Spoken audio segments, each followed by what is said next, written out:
Ever notice how doing something nice for someone else can actually make you feel better? Yeah. Mark Twain was really onto something with his quote, "The best way to cheer yourself is to try to cheer someone else up." Absolutely. Today, we're diving deep into that idea. Okay. We've got a whole stack of research on altruism and happiness. Sounds fascinating. Ready to explore why helping others boosts our own happiness. Let's do it. I've got to admit, I always thought that quote was just a nice sentiment. Yeah, I get it. A feel-good saying. Right. But you're telling me there's actual science behind it. There really is. It's amazing how Twain's wisdom is actually backed up by a growing body of scientific evidence. Wow. Researchers have been digging into this connection between helping others and personal happiness. And the findings are pretty intriguing. So it's more than just a warm, fuzzy feeling. Oh, much more. Like there's a real measurable impact. Absolutely. Okay, so tell me more about this science. Well, have you ever heard of the helper's high? I think so, but I always assumed it was just, a metaphor. It's a real thing. Studies show that acts of kindness can actually trigger a release of endorphins. Endorphins, like those feel-good chemicals. Exactly. Those are the ones. So it's like a natural mood booster. It really is. But what makes it different from, say, a sugar rush or something like that? Well, the effects of a helper's high tend to be much longer lasting. Oh, interesting. It's not just a quick burst of happiness, it's a more sustained sense of well-being. Okay, I'm starting to see how this goes beyond just a nice feeling. Right. But is it all about just chasing those good chemicals? That's part of it, for sure, but there's a deeper psychological benefit at play, too. Okay, I'm all ears. Think about it this way. Humans are social creatures. That's true. We're wired for connection and belonging. Makes sense. When we help others, we're actually tapping into that fundamental need. Ah, so it satisfies something deep within us. Exactly. It gives us a sense of purpose and makes us feel like we're a part of something bigger than ourselves. I like that feeling like you're part of something bigger. Right. But how does that actually translate into feeling happier? Well, think about it this way. Helping others can actually boost our self-esteem Okay. and our sense of self-efficacy. Self-efficacy meaning. The belief in our own ability to make a difference. Got it. When we see our actions having a positive impact on someone else's life, it reinforces our belief in ourselves. So it's a positive feedback loop. Exactly. It helps us feel capable and competent, like we have something valuable to offer the world. So we're not just making them feel better, we're also boosting our own sense of self-worth. You got it. And that sense of self-worth is a key ingredient in overall happiness. It all starts to connect, right? It really does. Feeling good about yourself leads to feeling happy in general. Absolutely. It's about feeling like you matter, like you're making a meaningful contribution. This is fascinating stuff, but I can't help but think about something. What's that? There's this idea out there that people who focus so much on helping others that they're somehow neglecting their own happiness. Oh, I hear that a lot. Like they're putting everyone else first. Right, like it's some sort of self-sacrifice. Exactly. So how does the research address that concern? Well, it's a common misconception, but studies have actually found the opposite to be true. Really? People who regularly engage in altruistic behavior, Okay. they tend to report higher levels of life satisfaction Huh. Interesting. and overall well-being. So it's not about sacrificing your own happiness for others. Not at all. It's actually about recognizing that our own happiness is intertwined with the happiness of others. It's like we're all connected. Exactly. We all affect each other. We do. That's kind of a beautiful thought, isn't it? It really is. Okay, so we've established that helping others can genuinely make us happier. It's more than just a hunch, that's for sure. But I'm still trying to wrap my head around how it works. Well, one way is through perspective. Perspective. Think about it. When we shift our focus away from our own problems and onto the needs of others, it helps us see our own situation in a new light. Oh, like taking a step back. Exactly. Giving a wider view. Sometimes we get so caught up in our own little world. Right. Helping others can snap us out of that. And it's easy to get tunnel vision. So easy. Especially when you're going through a tough time. Oh, for sure. It can feel like your problems are the biggest ones in the world. Absolutely. But helping others can remind us that we're not alone in our struggles. And everyone's going through something. Exactly. It's easy to forget that sometimes. It really is. So you're saying focusing on others can actually help us appreciate what we have? It really can.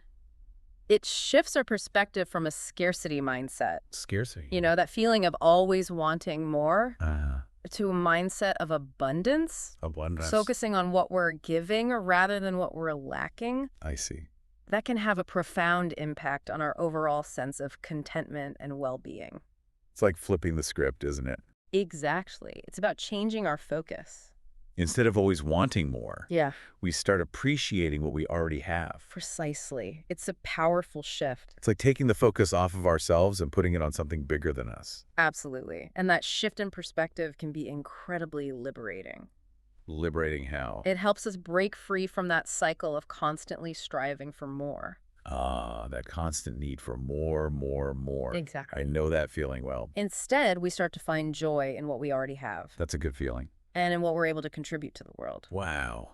This is really making me rethink things. It's pretty eye-opening, isn't it? So it sounds like helping others isn't just about being nice. It's much more than that. It's about cultivating a deeper sense of purpose and connection. Exactly. It's about recognizing that we're all part of something larger than ourselves and that our actions have a ripple effect. A ripple effect. Yeah, they extend far beyond our immediate circle. Okay, this is getting really interesting, but let's get practical for a minute. Okay. How does all of this play out in real life? I'm glad you asked that. What does this kind of altruism actually look like? Well, it can take countless forms. Give me some examples. It doesn't have to be some grand, heroic gesture. That's good to know. It can be as simple as holding the door open for someone, Okay, that's doable. or offering a genuine compliment, I like that. or listening attentively to a friend who's going through a rough time. Those are all really simple things. They are, but they can make a big difference. So it's about being more mindful of the people around us. Exactly. Looking for those small opportunities to make a positive impact. Even the smallest acts of kindness can have a ripple effect that goes way beyond what we initially intended. That's a beautiful thought. It really is. Okay, I'm starting to get inspired here, but let's get even more specific. I'm with you. What are some other simple things we can do to brighten someone else's day? Let's see. And maybe even our own in the process. Well, we could start with something as simple as a genuine compliment. Oh, I love giving compliments. It's a great way to start. They're so easy to give. They really are. Okay, so what kind of compliments are we talking about? Acknowledge someone's effort, or a quality you admire, or something they're doing well. Like noticing the little things? Exactly. You'd be surprised how much a sincere compliment can brighten someone's day. It's true. A little acknowledgement can go a long way. It really can. Sometimes a simple "I appreciate you" can make all the difference. Absolutely. It shows that you see them and value what they bring to the table. Okay, what else? What's another simple act of kindness? Another powerful way to help is by simply being present. Being present meaning... Being an active listener. Oh, okay. Truly being present with someone. I like that. Giving them your undivided attention. It's so easy to get distracted these days, It really is. especially with our phones and everything. But putting those distractions aside and truly listening to someone, that can be an incredibly powerful act of kindness. I totally agree. It shows that you care and that you value what they have to say. Sometimes that's all someone really needs, It's true. just to feel heard and understood. Exactly. It can be really validating and uplifting.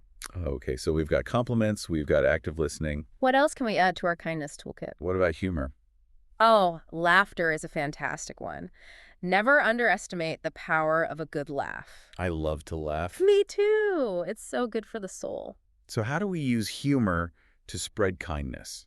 Sharing a funny story, Okay, a joke, or even just a silly meme. I'm all about silly memes. Anything that can lighten the mood and bring a smile to someone's face. It's contagious, right? Laughter, absolutely. When someone's laughing, it makes you want to laugh. Exactly. And it creates a sense of connection and shared joy. So it's not just about making someone laugh, it's about that shared experience. You got it. It's a great way to bond with others and spread a little positivity. I like that. It's a win-win. Okay, I'm feeling good, I'm ready to spread some kindness, but let's say I want to do something a little more structured.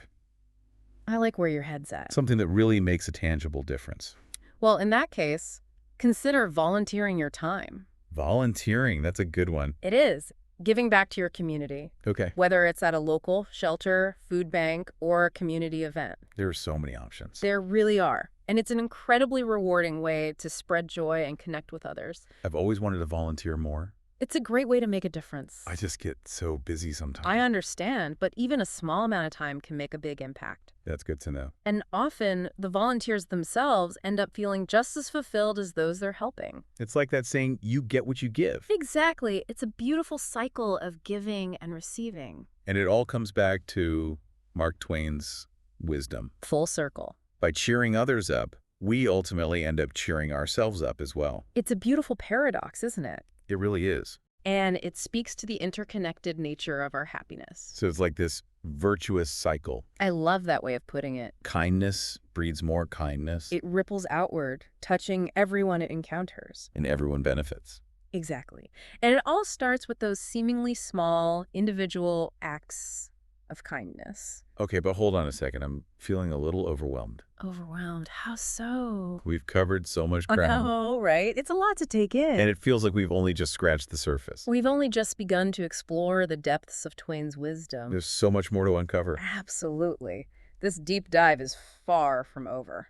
Okay, let's take a breath and come back to this. Sounds like a plan. This is definitely a conversation that deserves a little more time and attention. I agree. We'll be right back after a short break. Can't wait. You know, before we go any further, Mm. I think it's important to address something. Okay, what's that? This idea that true altruism might not actually exist. Oh, interesting. Like, even when we're being selfless, there's a part of us that's still getting something out of it. That's a really interesting point. I've heard that argument before, It's a common one. that deep down we're all motivated by self-interest. Right, like it's all about what's in it for us. So how does the research reconcile that with the idea of genuine altruism? That's the million-dollar question, right? It is. I think it comes down to this. Okay. While it's true that helping others often brings us personal benefits, that doesn't necessarily negate the act itself. So it's not an either-or situation. Exactly. It's not black and white. It can be both altruistic and self-beneficial. It absolutely can. It's a both-hands situation. I like that. It's important to acknowledge that duality. So we don't have to choose between being purely selfless or purely selfish. Nope. We can be motivated by both a genuine desire to help others Okay. and an awareness that it might benefit us in some way. I never thought about it that way before. It's about embracing that complexity. The complexity of human motivation. Exactly. It makes a lot of sense when you put it like that. And I actually think it can lead to a more sustainable and fulfilling approach to altruism. Sustainable how? If we recognize that helping others also nourishes our own well-being, Yeah. we're more likely to make it a regular practice. I get it. It's not about denying our own needs. No, not at all. Or pretending to be a saint. It's about finding that sweet spot where we can contribute to the well-being of others while also honoring our own. That makes a lot of sense. It's all about balance. Right. It's like we're all interconnected. We are. Our well-being is intertwined with the well-being of those around us. And by cultivating a spirit of generosity and compassion, Yeah. we ultimately create a more positive and fulfilling world. 100%. For everyone, including ourselves. I love that. It all circles back around. It really does. And it all comes back to Mark Twain's wisdom. That's the beauty of this whole thing, right? It is. It's so simple, yet so profound. So he wasn't just talking about a fleeting moment of cheering someone up. He was pointing to something much deeper. A deeper truth about the nature of human happiness. Exactly. It's often found not in pursuing our own gratification, Okay. but in contributing to something larger than ourselves. That's a powerful message, especially in today's world. It's so easy to get caught up in that hustle culture mentality. Always striving for more, more, more. Right. But Twain's quote offers a refreshing alternative. It reminds us that true fulfillment comes from connecting with others, Yes. contributing to our communities, Absolutely. and making a positive impact on the world around us. It's about shifting our focus from what can I get to what can I give. That's a powerful shift in perspective. It really is. Okay, this is all great in theory, Yeah. but how do we actually put this into practice? That's the real challenge, right? It is. It's easy to talk about the importance of altruism. Right, but how do we actually live it Exactly. How do we integrate it into our daily lives? in a way that feels authentic and sustainable? It's an ongoing process, that's for sure. So where do we even begin? Well, I think it starts with cultivating a mindset of generosity. Okay, and what does that look like? It's about being more mindful of the people around us Okay. and looking for those small opportunities to make a positive impact. So being more present and attentive to the needs of others. You got it. But I think a lot of people get stuck on this. Stop how? They feel like they have to do something huge to make a difference. Ah, yes, that feeling of overwhelm. Right, like their actions won't really matter unless it's some grand gesture. I know that feeling. But you're saying that's not true. Not at all. The truth is, even the smallest acts of kindness can have a profound ripple effect. So I don't have to solve world hunger to make a difference. Exactly. You can start by simply smiling at a stranger or holding the door open for someone. Those little things really do matter. They absolutely do. Okay, I'm feeling a little more hopeful now. That's good to hear. Less pressure to be a superhero. Right. It's not about saving the world all at once. It's about those everyday acts of kindness. Exactly. It's about shifting our focus from what can I get to what can I give. It's that shift in perspective again, right? It all comes back to that. Focusing on giving rather than receiving. And remembering that kindness isn't a finite resource. What do you mean by that? The more we give, the more we have to give. So it's like a muscle. Exactly. The more we use it, the stronger it gets. I like that analogy. It's a good reminder that kindness is something we can cultivate and grow. Okay, so instead of feeling overwhelmed by the enormity of the world's problems, Yeah. we can focus on those small, everyday acts of kindness that are within our reach. That's a great way to approach it. It makes it feel more manageable. It does. And as we make those small acts a regular part of our lives, Yeah. we'll not only be making the world a better place, Oh. we'll also be cultivating our own sense of happiness and fulfillment. So it's a win-win situation, really. Exactly. It's a Right. beautiful cycle of giving and receiving. This has been so insightful. I'm glad to hear that. It sounds like Twain was really onto something profound with his simple quote. He really was. Cheering others up, cheering ourselves up. It's not just a feel-good sentiment, it's a practical guide to a more fulfilling and joyful life. He tapped into a universal truth about the nature of human happiness. And that truth is more relevant than ever in today's world. Absolutely. We all need a little more kindness and connection. So how do we translate this into actionable steps for our listeners? Good question. What's one concrete thing they can do today? To start incorporating Twain's wisdom into their own lives, Yeah, what's the takeaway? I would challenge them to simply notice opportunities for kindness throughout their day. Okay, so pay attention. Exactly. It could be as simple as holding the door open for someone, Okay, offering a genuine smile to a stranger, I can do that. or sending a quick text to a friend who might be struggling. So it's about making kindness a conscious practice. You got it. Something we actively look for and cultivate in our daily interactions. And as we make that effort, we'll start to notice a shift in our own perspective. It's inevitable. We'll feel more connected More grateful. and more optimistic about the future. It's a beautiful thing to witness. It really is. But what about those times when we're the ones struggling? Oh, that's a good point. When we're feeling overwhelmed, stressed, or down? Yeah, it's hard to be kind to others when you're not feeling so great yourself. It's a real challenge, for sure. So can Twain's wisdom still apply in those moments? Absolutely. In fact, those might be the most important times to remember his words. Really? Why is that? When we're feeling depleted, it's tempting to withdraw and focus solely on our own needs. Oh, I do that all the time. It's a natural instinct, but often the best antidote to that feeling of isolation and despair Yeah. is to reach out and connect with others. So fight that urge to isolate. Exactly. Even if we don't feel like we have much to give, Right. even a small gesture of kindness can help shift our perspective. It's like that saying, you can't pour from an empty cup. I love that analogy. But sometimes the act of pouring, even just a little bit, Yeah. can actually help to refill our own cup in the process. It's amazing how that works, right? It is. It's like this hidden benefit of kindness. It speaks to the transformative power of kindness. Okay, so Twain's quote isn't just a feel-good sentiment. It's much deeper than that. It's a practical guide to cultivating a more fulfilling and joyful life. Exactly. It's a reminder that happiness isn't something we find. Okay. It's something we create through our actions, our connections, and our contributions to the world. And it all starts with those small, everyday acts of kindness. That ripple outward and create a more positive and loving world for everyone. I love that vision. It's a beautiful one, isn't it? And Yeah. the best part is, it's a vision we can all contribute to. One act of kindness at a time. Exactly. It's a collective effort, a shared journey toward a brighter future. This has been an amazing conversation. I've really enjoyed it. So much food for thought. I hope our listeners are feeling inspired to go out and spread some kindness. Me too. You know, as we wrap up this deep dive into Mark Twain's wisdom on happiness, Yeah. I'm curious to hear your thoughts on something. Okay, sure. How does his quote connect to his own life? That's a great question. I mean, the guy was known for his humor. Oh, absolutely. A master storyteller, He brought laughter and joy to so many people. even while facing his own personal challenges. That's really something. It is, isn't it? So he was walking the talk, so to speak. He wasn't just preaching about kindness, he was living it out.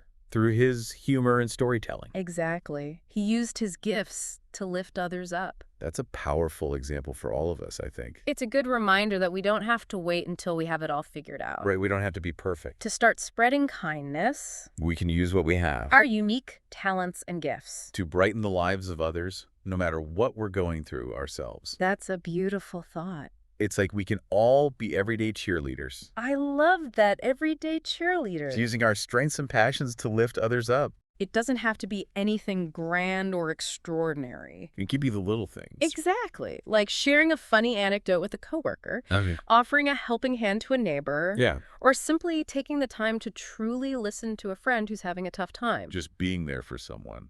Those simple acts of kindness can make a world of difference. It's about making that conscious effort to be a source of positivity. And support in the lives of those around us. It's like planting seeds of happiness. And watching them grow and blossom. I like that analogy. It's about recognizing that we all have the power to make the world a little bit brighter. One interaction at a time. Exactly. It's a ripple effect. So as we leave our listeners with a final thought, Okay. what's the one key takeaway you hope they'll carry with them?